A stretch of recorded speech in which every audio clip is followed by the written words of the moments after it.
कैसी रही journey? Sir journey तो अभी तक तो ठीक रही, मतलब कुछ टाइम आया जिसमें लगा कि बस छोड़ देना चाहिए, नहीं होगा। जमीन आसमान का फर्क होता है प्री और मेंस में। तो वो लेवल को कोप अप करने के लिए आपने एग्जैक्टली कौन कौन से स्टेप्स फॉलो किए थे? दोनों में ही, रीजनिंग और क्वांट्स में, पहले बेसिक क्लियर होना बहुत ज्यादा जरूरी है। आपने अभी तक लगभग लगभग कितने एग्जाम्स दिए होंगे? सर मैंने पिछले साल भी ये 6 एग्जाम्स होते हैं और इस बार भी 12 एग्जाम्स मैंने दिए और 5 मेंस दिए। प्रिपरेशन जर्नी में ऐसा मोमेंट जो आपको बहुत परेशान किया? पहले मुझे लगता था कि कोई कॉम्पिटिटिव एग्जाम मैं कभी क्लियर कर ही नहीं सकती हूँ, पर हम्म। जब हुआ ना तो फिर मुझे बहुत ज्यादा खुशी हुई थी। आपने अभी एक स्टेटमेंट यूज किया कि कुछ क्वेश्चंस ऐसे थे जिनके आंसर्स आपको आते नहीं थे। तो ये सिचुएशन आपने कैसे टैकल करी? सर मैंने बस उन्हें ही बोल दिया कि sorry I can not recall it right now, एक स्माइल के साथ, और बस फिर वो नेक्स्ट क्वेश्चन पे चले गए। हेलो ऑफिसर्स, ये दो वर्ड्स आपने मेरे से अक्सर सुने होंगे अगर आपने मेरा कोई भी लेक्चर इससे पहले अटेंड किया है। मैंने हमेशा से मेरे हर एक लेक्चर की शुरुआत इन्हीं दो वर्ड से करी है। और वो जो फीलिंग होती है ना, जो आप लेक्चर में सिर्फ ये दो वर्ड सुन के लेते हो पहली बार, है ना, आगे तो आप लोगों को आदत हो जाती है, बट जब पहली बार ये दो वर्ड सुनने के बाद जो अंदर से फीलिंग और वाइब्स आती है, यकीन मानना दोस्त, वो वाइब एक्चुअली जब ऑफिसर बन जाते हो ना, उसके साथ आप कंपेयर भी नहीं कर सकते हो। आज मैं आप लोगों के साथ एक ऐसी ही कहानी लेकर आया हूं, नैना मैम की, जो अपने प्रिपरेशन की जर्नी स्टार्ट किए थे। अपने प्रिपरेशन की जर्नी में उन्होंने अब तक 12 प्रीलिम्स एग्जामिनेशन दिए थे और 5 मेंस एग्जामिनेशन दिए थे, बट कहीं ना कहीं किसी न किसी चीज के कारण वो रह जाता था। पर अगर आपको याद है कि ऐसी ही एक बात मैं बहुत सारे लोगों के साथ शेयर करते रहता हूं कि यूं ही नहीं मिलते तमन्नाओं के शहर, चलने का हौसला भी जरूरी होता है। तो ये जो प्रिपरेशन के जर्नी में एक के बाद एक जो फेल्यूर्स आते हैं, उन फेल्यूर्स से ओवरकम करके आपने जो सपना देखा है, उस सपने की तरफ निरंतर बढ़ते रहने के लिए आपको अंदर से एक मोटिवेशन चाहिए होता है। और वो मोटिवेशन के साथ जब आप आगे बढ़ते रहते हो तो डेफिनेटली आप अपने मंजिल को पा लेते हो। तो जो भी आप में ऐसे लोग हैं कि कहीं ना कहीं कुछ ना कुछ चीज़ों को लेकर स्ट्रगल कर रहे हैं, कुछ ना कुछ परेशानियां आ रही है, टेंशन लेना मत। परेशानियां और ये सारी चीजें तो प्रिपरेशन का हिस्सा है ना। बिना इसके प्रिपरेशन का मजा भी नहीं है। मेरे को एक बात बताओ, अगर प्रिपरेशन के फेज में कुछ चैलेंजेस ही नहीं आए, कुछ परेशानियां ही नहीं आई, तो फिर सिलेक्शन लेने के बाद जब आप मेरे साथ कनेक्ट करोगे और जब मैं आप लोगों के साथ गुफ्तगू बातचीत कर रहा हूँगा, तो फिर आपको बात करने में क्या बताओगे आप? सर कुछ नहीं, पढ़ा दिया और हो गया। पर जब आपके पास आपके स्ट्रगल होंगे तो आप अपनी एक कहानी बनाओगे अपनी जिंदगी के लिए, किसी और के लिए नहीं। तो आप अपनी कहानी खुद लिख रहे हो, बस इस खुद की लिखी हुई कहानी में आपने हथियार डाल दिए, ऐसा पड़ाव मत आने देना। बाकी अभी नैना मैम के पास चलते हैं। नैना मैम, सबसे पहले तो कॉन्ग्रेचुलेशंस, बहुत बहुत स्वागत आपका IBPS PO का फाइनल एग्जामिनेशंस क्लियर करने के लिए। ऑडियंस को मैं बता दूं, इनको बैंक ऑफ महाराष्ट्र अलॉट हुई है और बहुत जल्दी इनका ज्वाइनिंग भी हो जाएगा। तो चलिए शुरू करते हैं। हेलो सर, कैसे हो? बढ़िया, आप बताइए कैसे हैं? मैं भी एकदम बढ़िया सर। ओके, तो कैसा लग रहा है अभी सिलेक्शन के बाद? सर बहुत अच्छा लग रहा है। पहले आपकी क्लासेस में आप हेलो ऑफिसर से स्टार्ट करते हैं हमेशा, हाँ। अब जब ऑफिसर सुन के अलग ही लेवल की खुशी हो रही है। तो अभी ज्वाइनिंग मिलेगा, जब आपको अपना केबिन मिलेगा, उधर आप जब अपना नाम देखोगे तो और ज्यादा खुशी होगी। जी सर। तो कैसी रही जर्नी? सर जर्नी तो अभी तक तो ठीक रही, मतलब कुछ टाइम आया जिसमें लगा कि बस छोड़ देना चाहिए, नहीं होगा। पर हाँ। फिर उसमें लगा कि आपकी बहुत सारी मोटिवेशनल वीडियोस देखी, आपके सारे लेक्चर्स अटेंड करके लगा कि नहीं, अब स्टार्ट किया है तो एंड कर ही देना चाहिए इसको। शुरू किया है तो खत्म कर ही दो। हाँ जी। ओके, तो ये आपका पहला एग्जामिनेशन था या इससे पहले भी एग्जाम दिए थे आपने? नहीं सर, मैंने पिछले साल भी सारे एग्जाम्स दिए थे। ओके। मेरे कुछ में प्री हुए, फिर मेंस नहीं हुए। इस ओके। बार ये वाला मेरा हो गया क्लियर। ओके, मतलब लास्ट टाइम आपने जब एग्जाम्स दिए थे तो प्रिपरेशन करके एग्जाम दिया था या बस ऐसे ही अपने एंड से? सर प्रेपरेशन करी थी मैंने, पर उसमें मेंस में मेरी ये गलती रह गई कि जीए पे मैंने बिल्कुल भी ध्यान नहीं दिया। ओके। इसलिए मेरे उसमें पिछली बार मेरे जीए में 0 मार्क्स आए थे IBPS PO में। ओके। पर इस बार मुझे लगा कि पढ़ना पड़ेगा अच्छे से, हाँ हाँ। फिर हुआ इस बार क्लियर। तो इस बार कितने आए थे जीए में? इस बार शायद 11 या 12 में, ज्यादा तो नहीं है पर ठीक है, क्लियर हो अब सिलेक्शन हो गया ना अभी। गया। हाँ जी। तो आपने प्रिपरेशन स्टार्ट कैसे किया था, कहाँ से स्टार्ट किया था? सर जब मैंने स्टार्ट किया था तब मुझे कुछ पता नहीं था, मतलब मुझे ऐसा लगता था कि एसएससी बैंकिंग सबका सिलेबस सेम ही होता है। ठीक ओके। है, उसके बाद फिर आपकी एक वीडियो देखी मैंने, हम्म। जिसमें आपने बताया कि बैंकिंग का सिलेबस बिल्कुल कंसाइज है और उसमें कुछ ही टॉपिक्स होते हैं। हाँ तो हाँ। तब मैंने डिसाइड किया कि बैंकिंग की प्रिपरेशन कर लेनी चाहिए। हाँ और हाँ। ऊपर से वैसे भी इसमें जीए में सिर्फ करंट अफेयर्स और थोड़ा बहुत ये आएगा फाइनेंशियल अवेयरनेस वाला। हाँ। तो इसलिए मैंने सोचा कि बैंकिंग भी अपने लिए अच्छा है। ओके।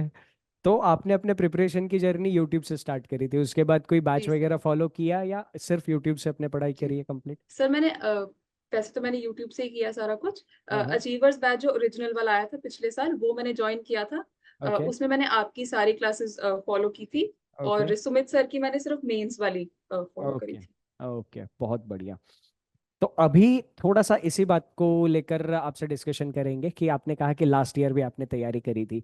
तो लास्ट ईयर और इस ईयर के प्रिपरेशन अप्रोच में आपने एक पॉइंट तो बता दिया कि जीए पर आपने ध्यान दिया।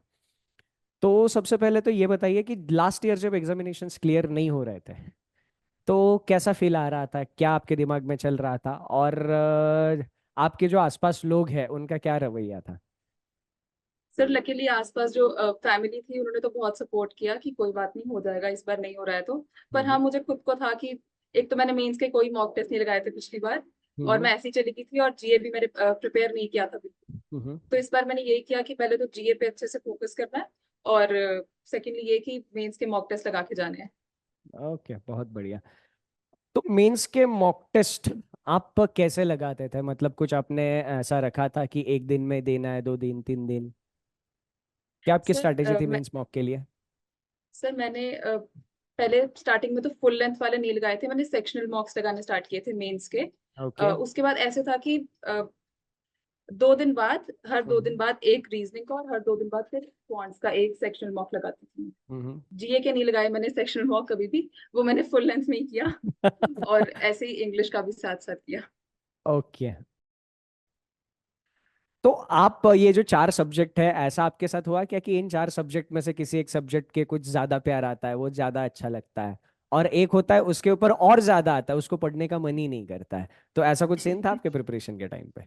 सर इंग्लिश है, मैंने इंग्लिश को कभी पढ़ा नहीं है ऐसे, मैंने उसमें सिर्फ मॉक टेस्ट ही लगा कर किया। ओके। तो बाकी सब तो पढ़ा ही था मैंने। और जीए पे मुझे था कि बिल्कुल मुझसे पढ़ा नहीं जाता, मुझे याद ही नहीं होता कुछ भी। तो उसमें मैंने मॉक टेस्ट नहीं लगाए ज्यादा, बस किया और मैं चली गई। तो इंग्लिश का सिर्फ मॉक टेस्ट देके काम बन गया आपका?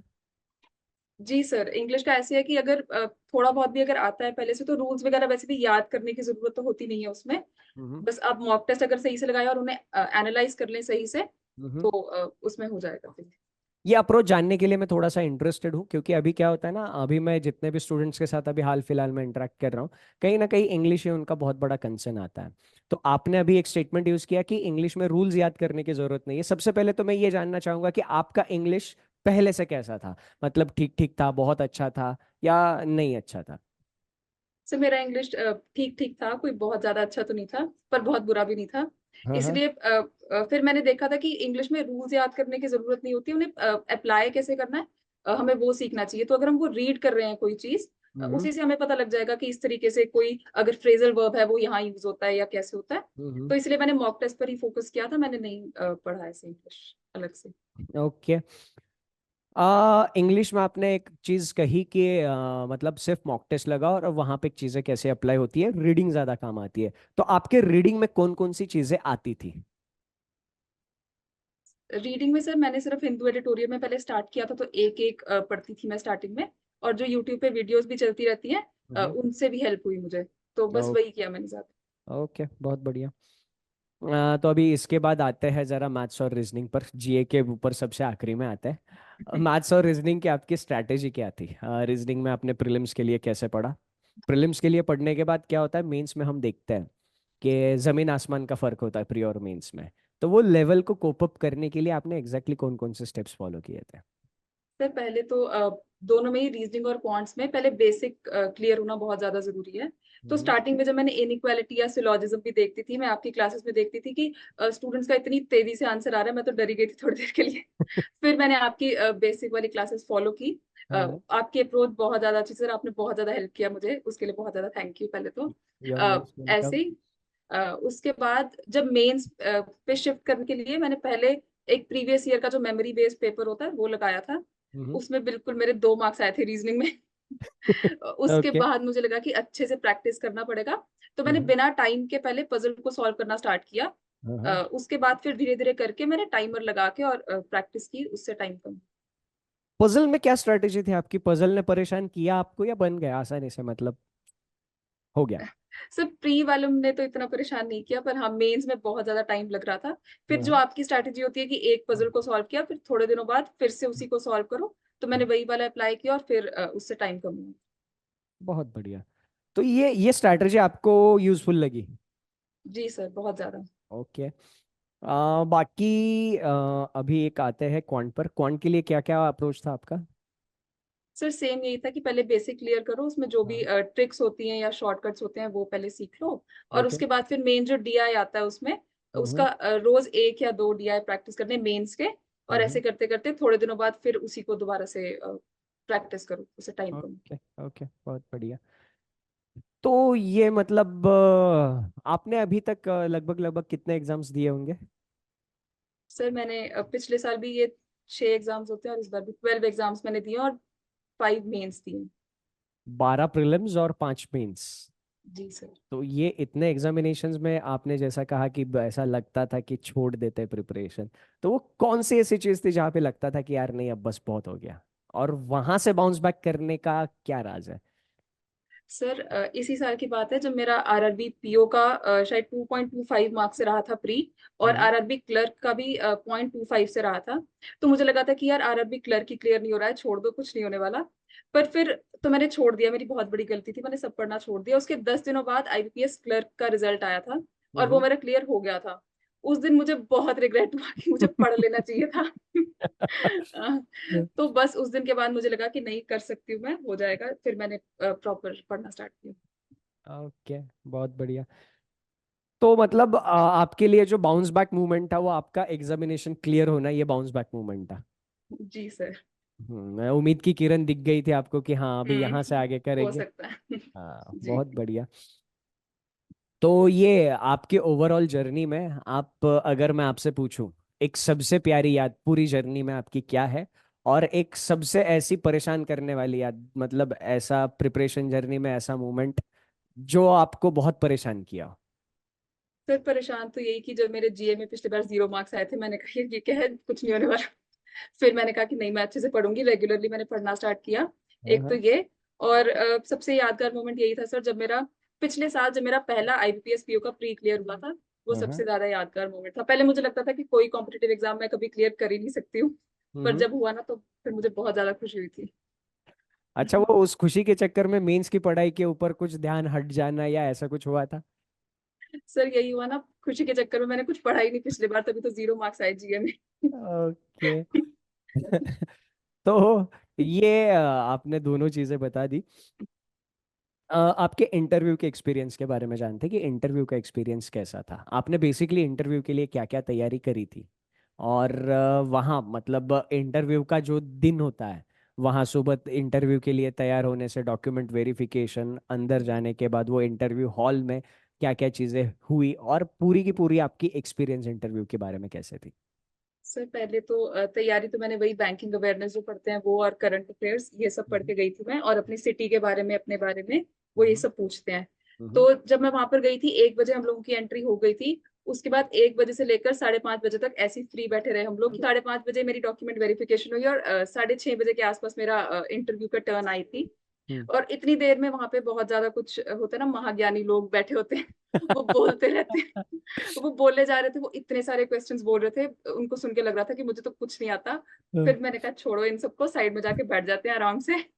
फिर उसके बाद जब मेरी टर्न आई, तो उन्होंने पहले बेसिक से स्टार्ट किया कि अपनी फैमिली के बारे में बताओ, अपने एजुकेशनल क्वालिफिकेशन के बारे में। हम्म। फिर उन्हें बैंकिंग अवेयरनेस से भी पूछा, हम्म। उन्होंने करंट अफेयर से भी पूछा, सब चीजों से पूछा।